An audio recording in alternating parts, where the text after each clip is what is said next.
Welcome to the Redirect Podcast, where we explore what comes after career. Real conversations about transitioning from the 9-to-5 grind to your next great adventure. Whether you're heading into retirement or simply redefining what purpose means, we're here to inspire, inform, and help you reimagine what's next. This isn't the end of the road. It's the start of something new. What are we talking about today, guys? Today is another free-form conversation where we just don't have a lot scripted.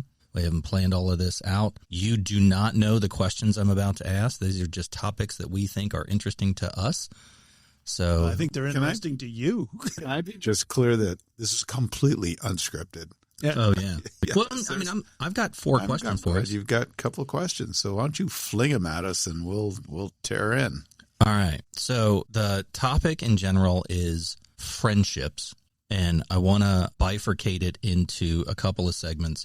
One, your work friendships and those types of relationships you had while you were working, and then the friendships you had outside of work and what those are like since retirement. So here's my first question. How deep were the connections you had with people that you worked with? So I ran my own company. You are working shoulder to shoulder with these people and accomplishing the goals, and we had a ton of fun. I can honestly say that my really strong personal connections were outside of work. And it was just happens. I traveled all the time. And that really gets in the way of developing deep relationships where you're going to go hang, at a bar after work, once a week or something like that. And again, you just find yourself, everybody's looking for you for direction of the company, and you become the person that's the leader. But there's always been that little adage out there about, that's a lonely position. Yeah. When you're at the buck stops there. Subordinates tend to separate from you. I just found my relationships that were the strongest. I actually worked with one woman for 35 years, and we were just like an old married couple. She was my right hand. I was her left hand for 35 years. I think back on that, but it was in getting stuff done, So I can honestly say in the workplace, I have so many people that I consider not my core friends, really close, but comrades, people who we went to battle with together. Right. But I'm also the guy that had to fire people, and I've, lost those people. A couple of them were really close friends that I just needed to, for their own sakes, turn them loose on the world so they could achieve their potential. Curt, how about you? How deep were the connections that you had with people at work? Well, you got to keep in mind that 40 years of my life was working remote.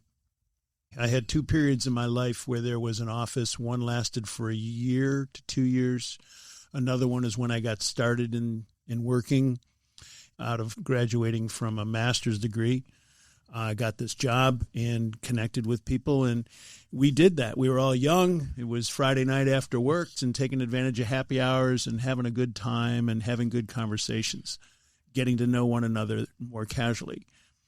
But in the remote side, and this is also probably a regret, I didn't take advantage of those times when I was talking to people via the phone or in Zoom calls starting in 2020, but mostly via the phone, to get caught up in their lives outside of what we're working on. So that's sort of a regret, because when we would get together for quarterly sales meetings, that's where the connection would happen, which is only 4 times a year.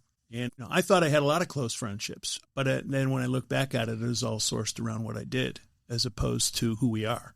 And now I want to reach back out to some of these people with that mindset right now to say, I'm not calling you to ask you how you're doing at the work thing, and I've missed talking to you. How are your kids? Where are you going on vacation this year? And just try to rekindle those moments during a sales meeting where we did connect, and trying to recall each person and what they do. And that's why I'm sort of connected. I'm not really that big of a social media guy, but I've gone on Facebook so I can see what they're doing off hours. So that gives me something to talk to them about, because I miss them. I miss the people that I worked as hand in hand to either develop the business that we were working on or the company overall. I miss that. And I know that they're so focused and busy right now in what they're doing in order to do the job. They don't have time to call me to talk to me and if I played golf today. I have to say, and just hit on something that I remembered that was really a moment, and it was COVID, and it was a Zoom call. All of a sudden, when everything shut down, I started something called a Zoom side chat, and I just invited center managers. We designed and built experience centers for companies, but I got them all on the phone once a week, sometimes twice a week. We would all just be together, and we were talking as humans. We weren't talking about how you doing. It was one of the first, and that little Zoom side chat actually got a Heroes Award from the association because it was something that was so meaningful for people, because it was that time when I did go deeper. We did know how everybody got to show their little kids and their little babies and their little pets. And it was just an opportunity to get really real with people. And those people, many, I could say there's 4 or 5 that we still have a really strong, I'll see them at this convention I keep talking about going to in a week and a half. I can't wait to tell you guys about what that experience is going to be, because they're going to be there. I'm going to have these groups of people that I've had different levels of friendships with, and I want to see what are the ones that are going to last. And if I could throw one more thing in, there was another transition that happened in my life in moving to Cincinnati 4 years ago. So here I was outside of Pittsburgh in a town called Beaver for 27 years. A lot of personal relationships there, a lot of face-to-face relationships there. And then we moved to Cincinnati, and you got to be deliberate with that. Starting over. It's starting over. So here I was in the middle of Cincinnati on an island saying, okay, I got to do something about it, and then got involved with the church, and as a result, met you guys, and now we're doing this. You guys seated right here at this table. You are my closest friends in this town, and I thank God for that. I know I can call you at any moment of the day. Don't get ahead of me. Well, I don't know where you're going, so this is a free form. Hard to do that when we don't have a plan. Yeah, this is a free-form conversation, Adam. But needless to say, this is, you guys are very special to me, and God put me here for a reason, and part of it is you. I appreciate Big part that. of that. Yeah, my version of that story, still living within in the workspace, I was able to acquire some very deep relationships. Really, really grateful for that. I went to their birthday parties. I went to their parents' birthday parties. I went to their kids' dance recitals. I went to their loved ones' funerals. And they came to mine for all of those things. And, a couple of them I'm still very, very connected with. I also had the blessing of having, Dale, as you mentioned, that one person that was like your old married couple person. I'm still very connected to that person and really grateful to have her as a friend in my life. It's just an amazing blessing. Then, as we've talked about in past episodes, my team got rebooted and they've kind of dispersed, and then I developed cancer, and they called me. They sought me out just to offer support, and it was really special. There's 3 or 4 of them that I think I'll be connected to for the rest of my life, only because some of that detachment has already happened and we're still connected. Adam, you just brought up something that just really just went into my heart, and that's the detachment component that, as I stated, my relationship with it was different because of the remote nature. However, there's still that heart feeling of a friend. Oh, yeah. And it would really upset me if I hear down the road of somebody that I was close to in the work world had run into tough times or had passed away, and I found out about it 3 months later. Yeah. Because I would like to be there. But if I'm not connected, I won't know that. And that's a sad thing for me, because I have so many great fond memories of all the people that I've encountered through work that mean still so much to me. I can go through my whole career and list names right now of people that worked with me in this phase and that company and this work and that work, and how they helped me and made me who I am today. And to be able to miss that opportunity to be there to grieve a loss of a friend, wow, that. Oof. Time for a quick break. Hello. If you're liking what you're hearing, do us a quick favor. Hit that follow button, share it with your friends and family, drop us a quick comment, and then a 5-star review. It really helps us keep going and growing. Then head over to Instagram and follow us there too. Thanks for the help. And now let's get back to work. So I'd like to put maybe a bow on that side of the conversation with maybe this recommendation for a listener. If you are still in the workforce and perceive that you have those kinds of connections, just know you may have to put in extra effort, more effort, disproportional effort to stay connected beyond your work experience. Now, transition to the other side of this conversation, which is the relationships you have outside of your work life, i.e. personal, and maybe we just exclude it to friendships, not families, right? So, because I think the family thing is its own little nuance to this whole conversation. Because you had them during, you have them after, and how did all of that go? I think it's its own unique topic. But specifically friendships, do you feel like you had enough, and I do want to quantify it to some degree, do you feel like you had enough relationships, personal relationships, while you were working? Yes, I did. And those were my friendships. I mean, I had my people from work, but I think of it, there were just different pockets. I had friends that I actually had worked with years and years ago, but we developed friendships outside of work. But I had different pockets of, here are the people that play euchre, here are the people that cycle, here are the people that, and we chose to do stuff together. And being in Cincinnati, again, I'm not from Cincinnati.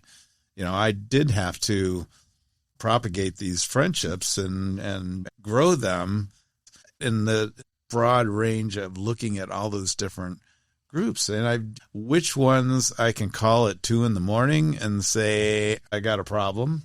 Probably that's what we kind of call the core. There's, 2 or 3 or 4 people, I think, that end up in your core that know as much as they need to, but are people that you can call up. But there are just a lot of shared activities that I've developed friendships around. And I would say those are my true friends, not work. This was my escape from work. And this is when I get to be me and not the leader of the company. That sounds annoyingly healthy. How about you, Curt? Did you have enough leading into your retirement, your redirection? Did you have enough personal friendships outside of work? Well, we had a conversation at a meeting not too long ago talking about friends. And everybody says, well, do you choose to make friends? And the answer is yes. However, friends are presented to you, and then you're creating a situation where you can choose to be their friend. Jackie and I are developing it now, different pockets of people that we have a very eclectic background. I don't like to be in one group all the time because, to me, boring. Too isolating. Yeah. And there's more world out there. There's more people out there. And so we would have this pocket of the people that we'd like to hang out at a bar with. Play pool. And there's a group of people that we'd like to go on their front porch and just sort of visit and have a cocktail on a Friday night. The people that are involved with their church used to do a lot of coaching, and you get to know your kids are probably one of the best connectors for you as far as creating a friendship train. I'm in the process right now here. I'm pretty invested into the church grouping. That has led to some other things that we do within that. And I am needing to break out and to find some other things that I have to push myself and be deliberate about to create new things. Because I get excited about having new people come into my world and share with me what they're all about, because I don't know where it's going to go, and it could lead to the next greatest thing. For me, the answer now is yes, I have enough, as far as a quantity, enough friendships. A few years ago, the answer was no. I found myself in a couple of different crises and had no one to lean on. That is what brought me to Crossroads. I didn't have enough friendships. I didn't have enough people in my life. And what a treasure good people are and what a blessing. It's a necessity. I think food, clothing, shelter, relationships, core tenets of existence. I've been around since the beginning of Crossroads, but the thing that I loved about Crossroads was serving in groups. It just gives you the opportunity to really get to know people because you're doing kind of a job together, serving God, serving the congregation, serving people, and I think those are the more meaningful relationships that once you find somebody of a giving heart, you want to spend more time with people like that. They build into you. It's been a recent revelation to me, the concept of life-giving relationships. I didn't know that was a thing, and it's really wonderful. So last question on this, and then we can wrap this topic up. If you had a crisis in your life, who would you call? Ghostbusters.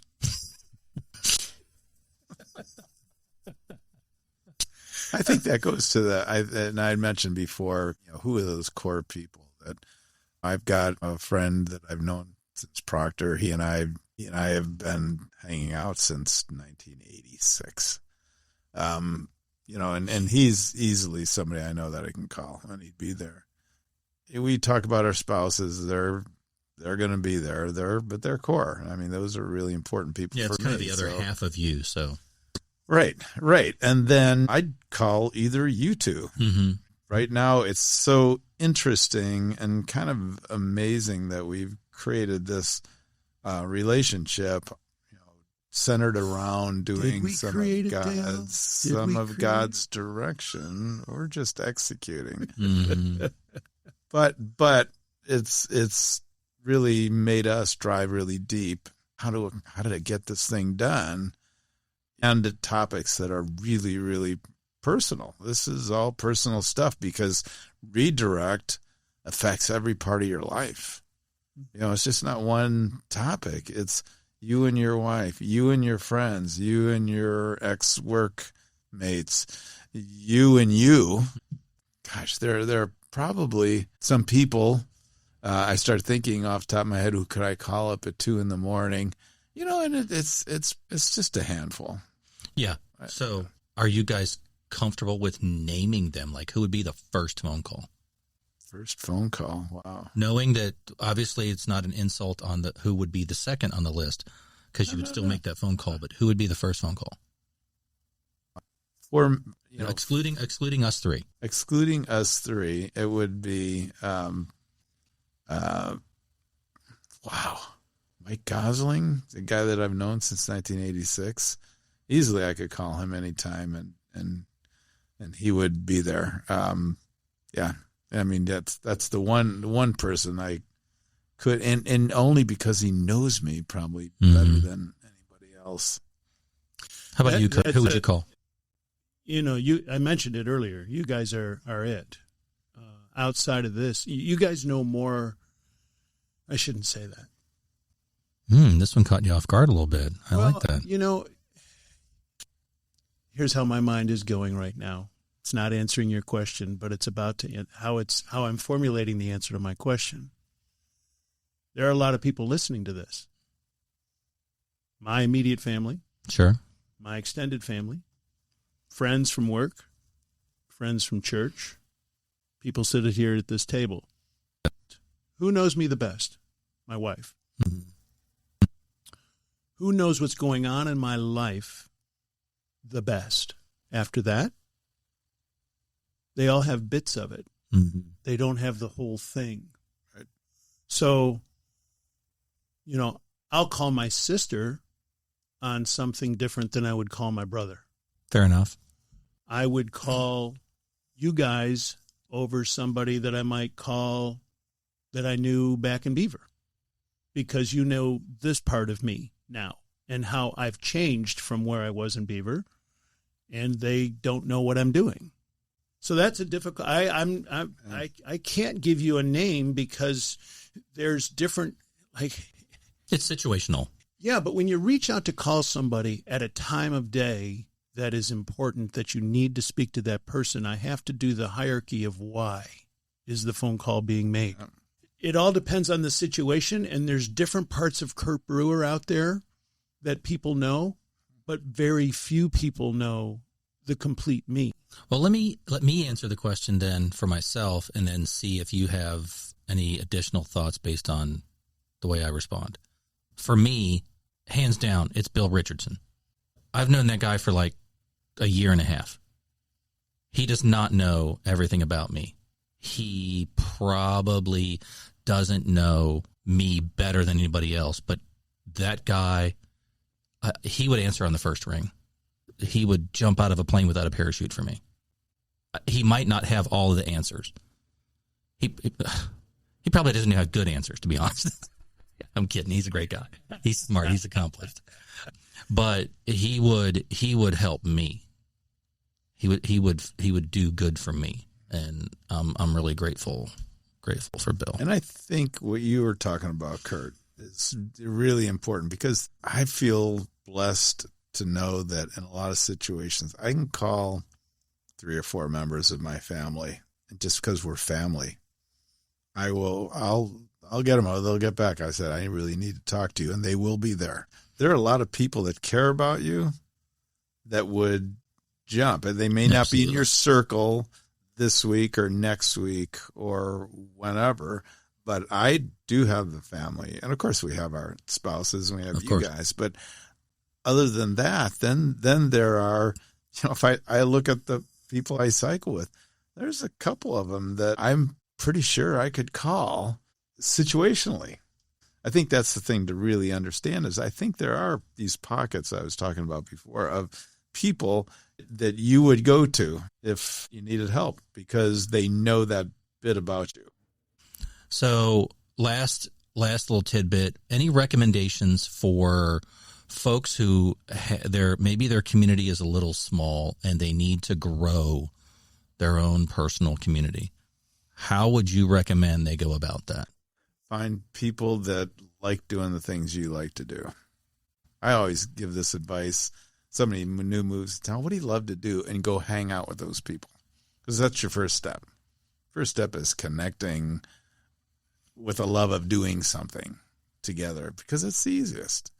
It's interesting, because when we had just kind of started up going to Crossroads at the beginning, there were people that came up and said, we want to do life with you. I didn't want to do life with them. It was just they weren't seen his face. People. Was priceless. But I mean, it's just you think you want to be intentional, but I think you go find the people that have similar passions as you, because I think that's the joy of life, to be shared. I agree with that, but I also believe very, very much that you don't know what you don't know. And every day there's an encounter opportunity.